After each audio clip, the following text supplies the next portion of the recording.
aka zal boshladim. Protein ichsam zararmi? Pidaras.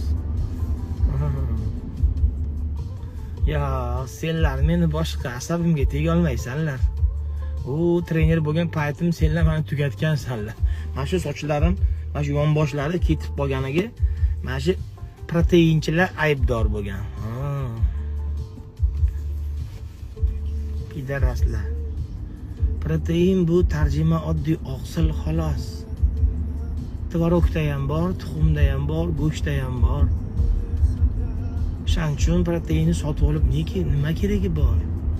Просто go'sht, tvorogni, tuxumni, balig'i ko'proq yeyish kerak. Hammasi oddiy-ku, suka. Nima keragi bor odamni o'limidan 5 kun oldin qaratib o'ldirib, pidaras. Nima keragi bor, suka? Nima baraka topasan? Ha?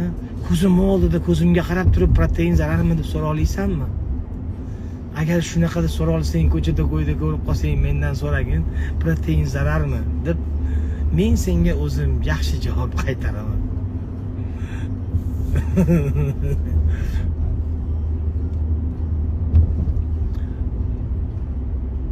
Kimda qanaqa kayfiyat? Mana biz har doim menda ham bir xil. Mana zalga ketyapman, boks. Dalbo'bga o'xshab urushaman deb qo'yganman. Qaragan chog'imda zakazat qilmoqchi bo'lganman o'zimga o'zim. Otabek, kelyapman ukajonim. Shunga hozir 2-3 oy vaqtimiz bor. Endi 1 yildan beri trenirovka qilib yotibman. Bir kun chiqib, 3 kun chiqmay bo'lsa ham, lekin qilib yotibman. Qo'llarim uncha-muncha kelishib qolgan. Distansdan chustut qilaman, sapeniga chustut qilaman. Reaksiyalarim uyg'ongan. Shunga bitta jang qilaman, keyin yana kachkaga qaytamiz. Chunki kachkada juda ko'p anaqalar bor. Rejalarimiz bor. Xudo xolasa, balki musobaqaga ham chiqarman yana kachkadan qaytib. Bir marta musobaqaga chiqsam kerak. Endi men o'zimga shunaqa maqsadlar qo'yaman-da, sellar qo'yaman-da. Mana bilasizlarmi? Shunaqa tarixga nazar solsanglar, mana kitob kim ko'p o'qigan, mana ahamiyat bergan bo'lsanglar, ana Michelangelo, haligi mashhur insonlar bo'lgan-ku, mana tarixchi, yozuvchi, rassom, sportchilar. Bu bor narsada karyeramni tugatdim, ishimni tugatdim. Bo'ldi endi deb ishni to'xtatib qo'yadi-yu. O'shanaqa karyeramni tugatdim, endi dam olib yotaman degandan keyin 99% holatlarda o'sha mashhur odamlarning hayotini tekshirsanglar, 99% holatlarda ular tugatgandan keyin asoslan miyasidan shuni chiqarib tashlagandan keyin bo'ldi dam olaman degandan keyin dam olmaydi. Ular yo bironta kasalga yo'liqadi, yo bir falokat bo'ladi, yoki prosta uyg'onayotganda uyg'onmaydi, o'lib qoladi-da. O'shaning uchun har doim bitta katta maqsad qo'yib qo'yinglar. Bir erishib bo'lmaydigan maqsad bo'lsa ham bo'laveradi, misol uchun. O'shani qo'shni qizini Nayzangulni itaraman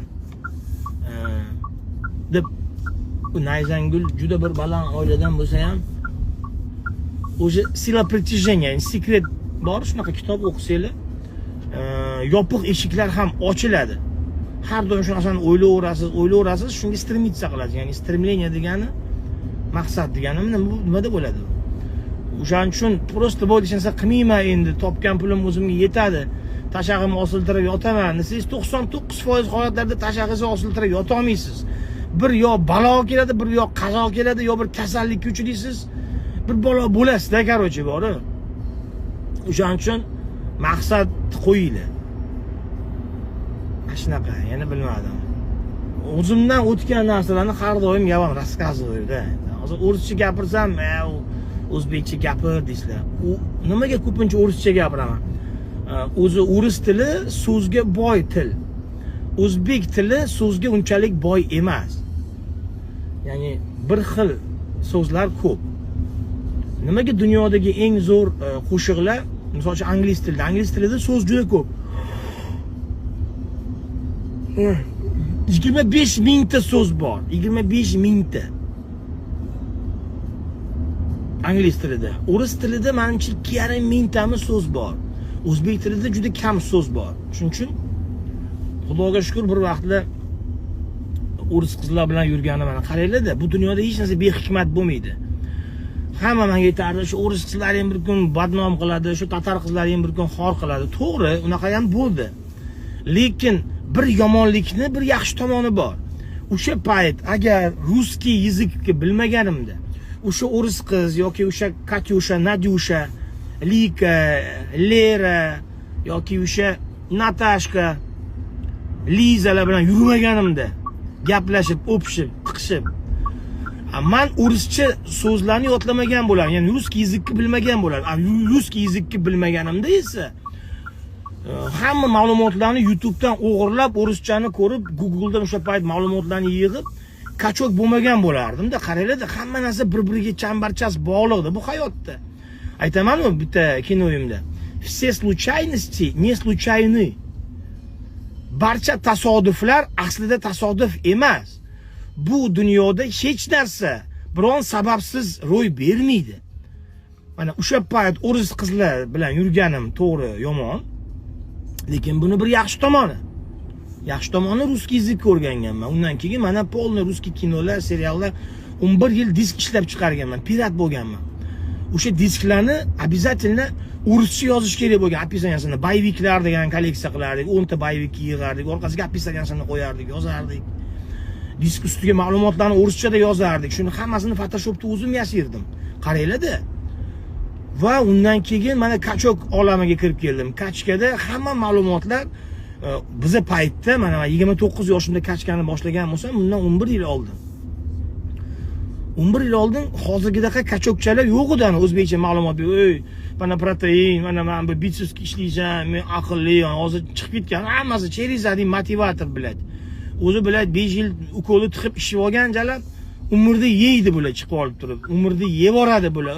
Ey, как будто bu dunyoda faqat kachok odamda, qolgan sportga bormagan bolalar odam emas deb bular miyasi shunaqa. O'zi kachoklik kibrli bo'ladi. Men o'zim ham bir vaqtlar kachok bo'lganman, bu kachoklik kibrli bo'ladi. Bular 4 ta 5 ta testosteronni tiqadida, bitta erkakda 4 ta 5 ta testosteronni kuchi bo'lgandan keyin u testosteron unga uverенность beradi. Ya'ni u uverniroq bo'lib gaplashadi odamlar bilan. Xayolida u xuddi narkoman bilan gaplashganmisizlar? Koks hidlaydi-yu, kokain. Kokainni hidlagan odam hamma narsadan zo'rman deb o'ylaydi-da o'zini. Men ham pizdes kishaman, ham golfni ham zo'r o'ynayman, qo'shig'i ham zo'r aytaman deb o'ylaydi-da ular. Koksda. Butun dunyoni men vlastiliniman deb o'ylayman, qirolman deydi. Men eng zo'r kopya tepaman deb o'ylaydi-da. Kachoklar ham testosteronni kuchida 4 ta 5 ta erkakning kuchi qonida aylanib yurgandan keyin xayolida uzr solishadi. O'zini o'zi sevishni boshlaydi. Oynani oldidan просто tak o'tib keta olmaydi. Bundoq mamalarini qarab qo'yadi. Bir vaqt o'zim ham shunaqa bo'lganman. Bundoq bir bitsepsini qarab qo'yadi jalab. Ozgina qorin solgan yoki ozg'iroq, ko'rimsizroq yoki zalga bormaydigan bolalarga ozgina vizakomediya bilan qaraydi. Endi hammasi emas, lekin 99%. 99%. Va kachoklarda shunaqa bir tushuncha borki, katta ehtimol bilan, albatta hammasi emas, 90-95% nimaga kachok yo'lini tanlaydi? 5% shu sportga qiziqqandan bo'lsa, 90-95% psixologiyasi ular oldin qo'rqoq bo'lgan bo'ladi. Ya'ni urushdan qo'rqadi, zarbadan qo'rqoq bo'ladi-da, maktabda ham balki kalta yeb yurgan bo'ladi-da, endi hammasi emas, 90%lari. Va u govdasi bilan qo'rqitmoqchi bo'ldi. Bu yerda ham tonka psixologiya bor-da, tushunyapsizlarmi?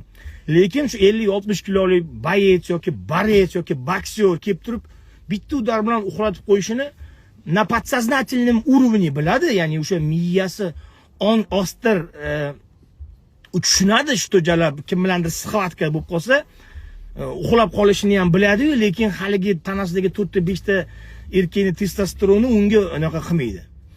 Короче, men bizdesman deydi-da.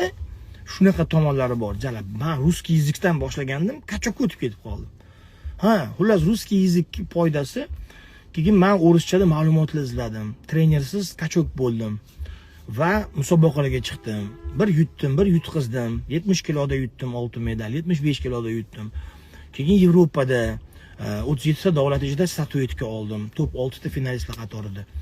Shunaqa bir qiziq voqealarga o'ris tilini o'rganib, kachok bo'lib, undan chiqib mana hozir krug общениямda ham ruskiy yezikda ishlarim ko'p bitadi. Shuning uchun ora-orada o'rischa gapirsam yana